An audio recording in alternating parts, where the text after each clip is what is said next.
तो प्रिय विद्यार्थियों, आज हम स्टार्ट करते हैं गोलीय दर्पण।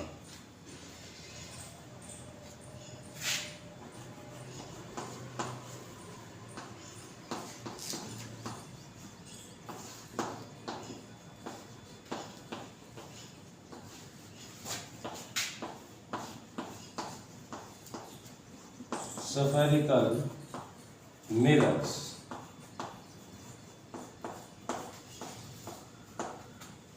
गोलीय दर्पण किन्हें कहते हैं? जिन दर्पणों के परावर्तक पृष्ठ, परावर्तक चमकीला हिस्सा जिसमें इमेज बनती है, प्रतिबिंब बनता है। कल हमने बात की थी पिछले लेक्चर में, प्रतिबिंब किसे कहते हैं। तो जो परावर्तक पृष्ठ होते हैं, मुड़े होते हैं जिनके, वही क्या कहलाते हैं? गोलीय दर्पण। तो हम यहाँ पर परिभाषा लिख सकते हैं,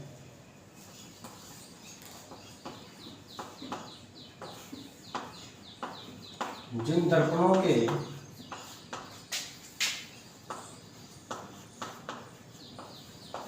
परावर्तक पृष्ठ,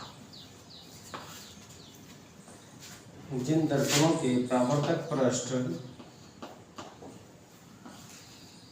वक्र हों, वक्र अर्थात मुड़े हों,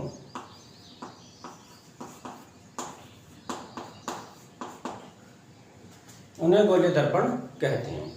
गोलीय दर्पण भी दो प्रकार के हो सकते हैं स्टूडेंट्स। गोलीय दर्पण भी दो प्रकार के होते हैं।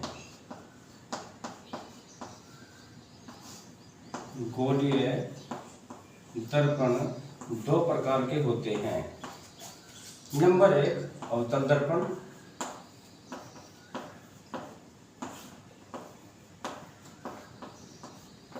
और नंबर 2 उत्तल दर्पण।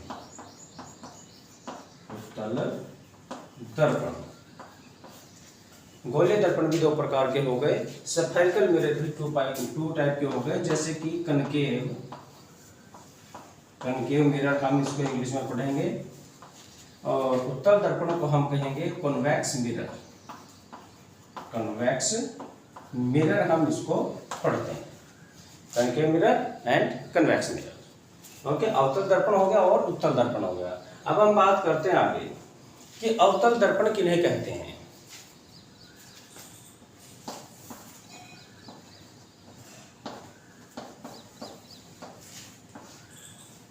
अवतल दर्पण किन्हें कहते हैं? जिन दर्पण के वक्रित पृष्ठ, यानी कि परावर्तक पृष्ठ, रिफ्लेक्टिंग सरफेस, जिनके परावर्तक पृष्ठ अंदर की ओर मुड़े हों।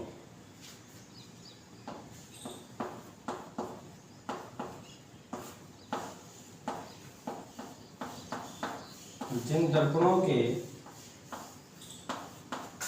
परावर्तक पृष्ठ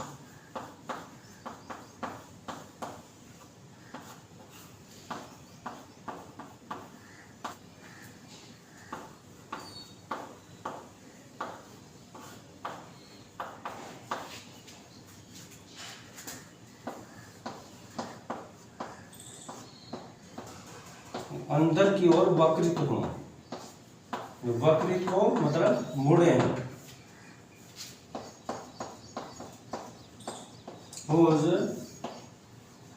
reflecting surface, whose reflecting surface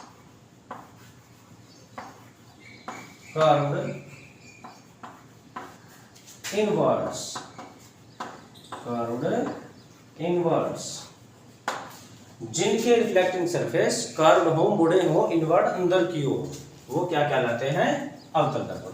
इसका हम एक डायग्राम बनाते हैं। देखिए, ये रहा, ये मुड़ा हुआ है, ये बाहर की ओर क्या है? पॉलिश है, ये पॉलिश, और अंदर की ओर कौन सा पृष्ठ है? इसका परावर्तक पृष्ठ। तो अंदर वाला हिस्सा ही क्या कहलाता है? इसका परावर्तक पृष्ठ। परावर्तक पृष्ठ कहलाता है, यानी कि रिफ्लेक्टिंग सरफेस।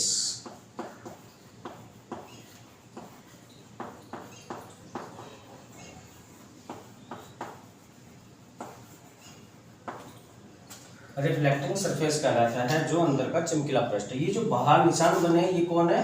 ये पॉलिश है। पॉलिश का अर्थ ये है कि जब हम इसमें प्रकाश की किरणें पड़ती हैं तो प्रकाश की किरणें टकरा करके वापस आ जाती हैं, इसके आर पार नहीं जा सकती क्योंकि बाहर इसके हमने पॉलिश कर रखी है। तो इसका जो परावर्तक पृष्ठ है जो चमकीला आर पार नहीं जा सकती क्योंकि बाहर इसके हमने पॉलिश कर रखी है। तो इसका जो परावर्तक पृष्ठ है जो चमकीला पृष्ठ है वो अंदर की ओर मुड़ा है, इसलिए ये एक अवतल दर्पण है। ठीक है, तो आशा करता हूँ ये आपको समझ आया होगा। नेक्स्ट पार्ट हम करते हैं नंबर 2 उत्तल दर्पण। नंबर 1 अवतल हम कर चुके हैं, नंबर 2 हम करते हैं उत्तल दर्पण। नंबर 2 था आपका उत्तल दर्पण, जिसको हम कहते हैं कन्वेक्स मिरर।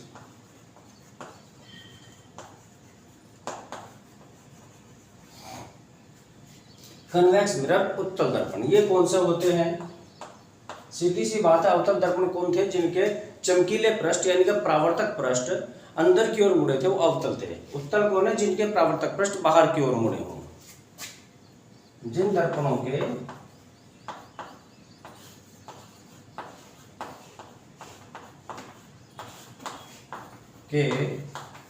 परावर्तक पृष्ठ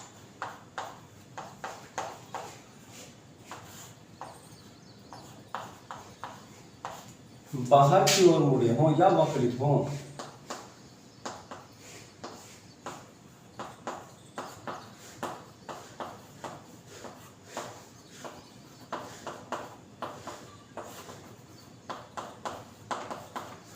उनको क्या कहा जाता है? उत्तल दर्पण कहा जाता है। जैसे कि ये डायग्राम हमने बनाया, इसमें जो पॉलिश है वो अंदर की तरफ है और जो चमकीला पृष्ठ है वो बाहर है। फिर से जैसे पिछली बार हमने बताया था, बाहर वाला क्या है? ये जिधर ये पॉलिश है यहाँ तो चमकीला नहीं हो सकता जहाँ पर पॉलिश आ गई, लेकिन जहाँ पॉलिश नहीं है वो हिस्सा चमकीला हो जाता है, परावर्तक पृष्ठ हो जाता है। तो इसका परावर्तक पृष्ठ ये वाला है, परावर्तक पृष्ठ, रिफ्लेक्टिंग सरफेस ये आ गया इसका।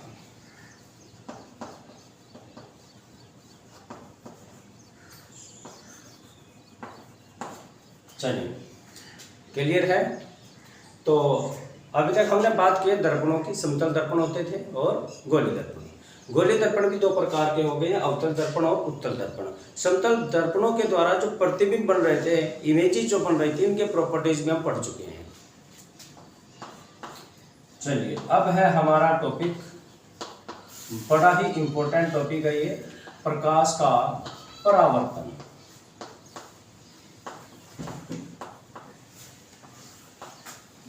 Reflection of light, reflection of light हम इसको कहते हैं। प्रकाश का परावर्तन, रिफ्लेक्शन ऑफ लाइट। तो देखिए, प्रकाश का परावर्तन कब होता है? जब एक चमकीला पृष्ठ लिया जाए, हमने इसके नीचे की तरफ कर दी है पॉलिश, यहां पर भी क्या आ गई है? एक ये पॉलिश आ गई है। पॉलिश का फायदा क्या है? पॉलिश क्यों करते हैं? इसमें पॉलिश करने का फायदा ये है कि जो भी रे ऑफ लाइट आएगी, प्रकाश की जो किरण आएगी, वो इसके आर पार नहीं जा सकती, टकरा करके वापस चली जाएगी क्योंकि पॉलिश हो चुकी है। जो हमारे घरों में शीशे होते हैं उनके पीछे पॉलिश होती है। चलिए आगे चलते हैं।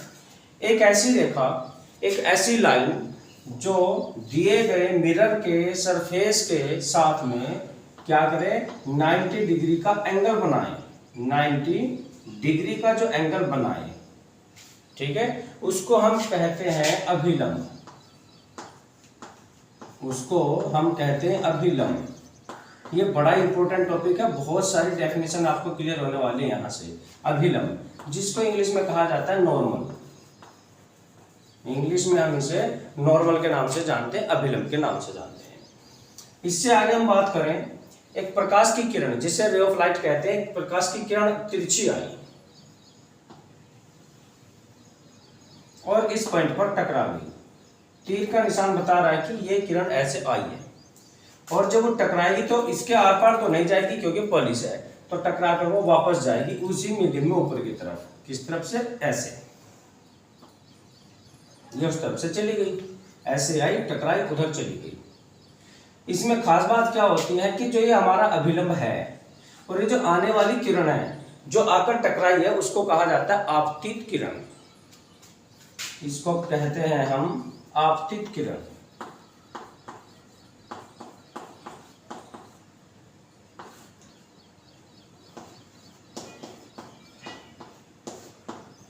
Incident ray, incident ray. और जब ये टकरा करके वापस जा रही है, अब हम इसको कहेंगे परावर्तित किरण। परावर्तित किरण, रिफ्लेक्टिंग रे ऑफ लाइट या रिफ्लेक्टेड रे, रिफ्लेक्टेड रे। आने वाली किरण आपतित किरण, जाने वाली टकरा करके परावर्तित किरण कहलाती है। हिंदी में, इंग्लिश में इंसिडेंट रे और इधर इंग्लिश में रिफ्लेक्टेड रे। चलिए आगे जो मेन पॉइंट है यहाँ पर, प्रकाश का जो परावर्तन है वो क्या कहता है? वो कहता है कि प्रकाश की किरण अभिलंब के साथ जितने डिग्री का कोण बनाते हुए आ रही है, मान लीजिए उसने कितना कोण बनाया यहाँ पर 30 डिग्री, तो 30 डिग्री पर ही वो टकरा करके जाएगी। जितने डिग्री पर आती है उतने डिग्री पर टकरा करके चली जाती है वो। अगर इधर 60 पर आएगी तो 60 पर जाएगी, 40 पर आएगी तो 40 पर जाएगी, 45 पर आएगी तो 45 पर जाएगी। इनके दोनों तरफ बराबर एंगल बनते हैं अभिलंब के और आपतित किरण के बीच में, और अभिलंब और परावर्तित किरण के बीच में बराबर एंगल बनते हैं। इसीलिए हम इसके बीच के एंगल को क्या कहते हैं? आई। आई क्यों? आई फॉर इंसिडेंट, और इसका संकेत हम दे देते हैं आर, आर फॉर रिफ्लेक्टेड। आशा करता हूं समझ आया होगा। आर फॉर रिफ्लेक्टेड और आई फॉर इंसिडेंट, इसलिए इनको आई और आर संकेत दे दिए जाते हैं। अब परावर्तन का नियम क्या कहता है? प्रकाश का परावर्तन तो हम समझ गए, अब परिभाषा भी हम लिख लेते हैं प्रकाश के परावर्तन की। परिभाषा क्या होगी इसकी? प्रकाश के परिवर्तन की परिभाषा, जब कोई प्रकाश की किरण, प्रकाश की किरण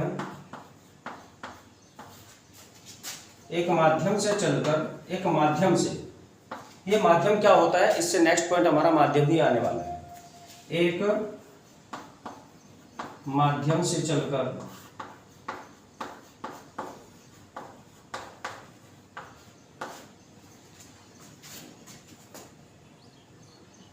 चमकीले पृष्ठ से टकराकर, चमकीले पृष्ठ से टकराकर वापस उसी माध्यम में आ जाए।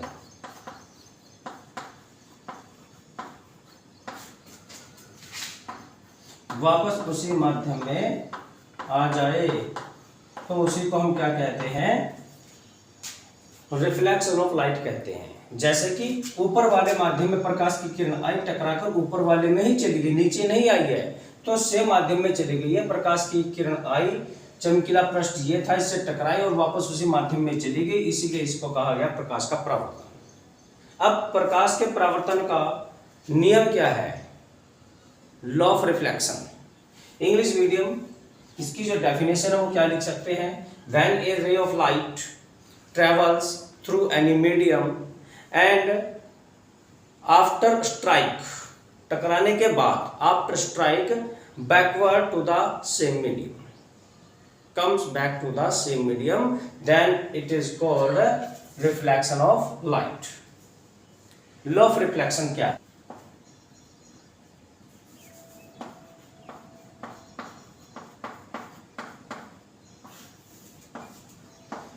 परावर्तन का नियम,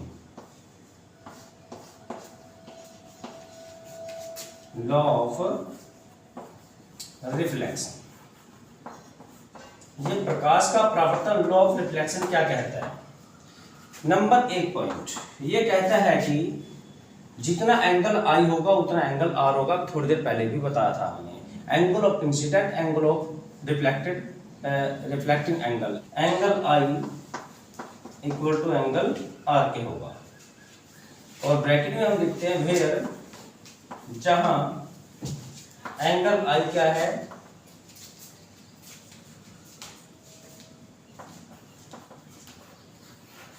एंगल ऑफ इंसिडेंस है, और एंगल आर क्या है, angle of reflection, angle of reflection है।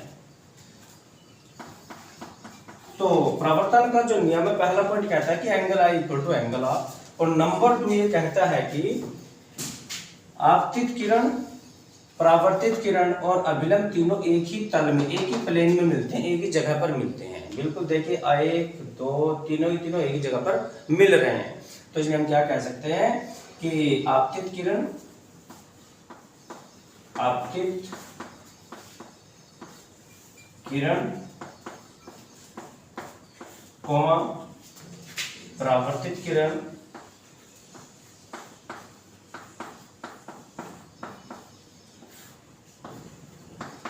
तथा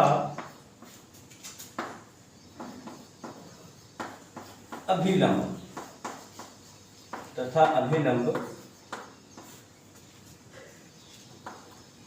एक ही तल पर मिलते हैं, एक ही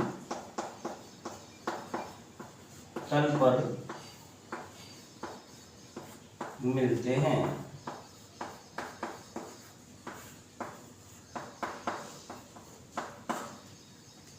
ठीक है, इंग्लिश में कहें तो incident ray, reflected ray and normal all lies in same plane.